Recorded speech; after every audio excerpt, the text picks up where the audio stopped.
ناظرین اکرام، بیوی کو خوش کرنے کے دو طریقے ہیں۔ نمبر 1، اس کی عزت کرو۔ نمبر 2، اس کی تعریف کرو۔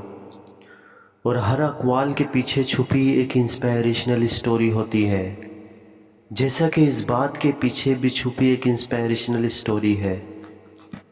ناظرین، ایک دن ایک شخص نے اپنے دوست سے بیوی کی خوشی کے بارے میں بات کی۔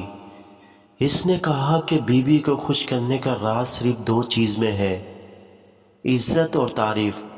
وہ دوست سوچنے لگا اور پھر پوچھا، عزت کیسے کرنی چاہیے؟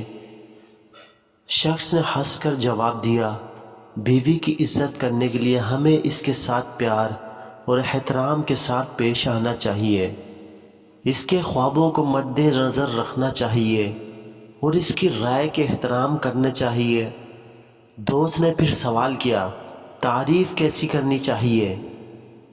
شخص مسکرا کر جواب دیا، بیوی کی تعریف کرنے کے لیے ہمیں اس کی مثبت خصوصیات کو پہچاننا چاہیے، ہمیں اس کی محنت، ذوق اور قابلیتوں کی تعریف کرنا چاہیے۔ اس سے وہ محبت کے احساس کرے گی اور خود کو محبوب محسوس کرے گی۔ اور دوست نے یہی طریقہ اپنایا اور دیکھا کہ اس کی بیوی کی خوشی میں اضافہ ہو گیا۔ وہ خوشی سے مسکراتی اور ان کے رشتے میں محبت میں اضافہ ہوا۔ یہ بات ہمیں یہ سکھاتی ہے کہ بیوی کو خوش کرنے کا راز عزت اور تعریف میں ہے۔ ان کو پیار و احترام دینا اور ان کی مثبت خصوصیات کو قدر دینا اہم ہے تاکہ ان کی خوشی میں اضافہ ہو سکے۔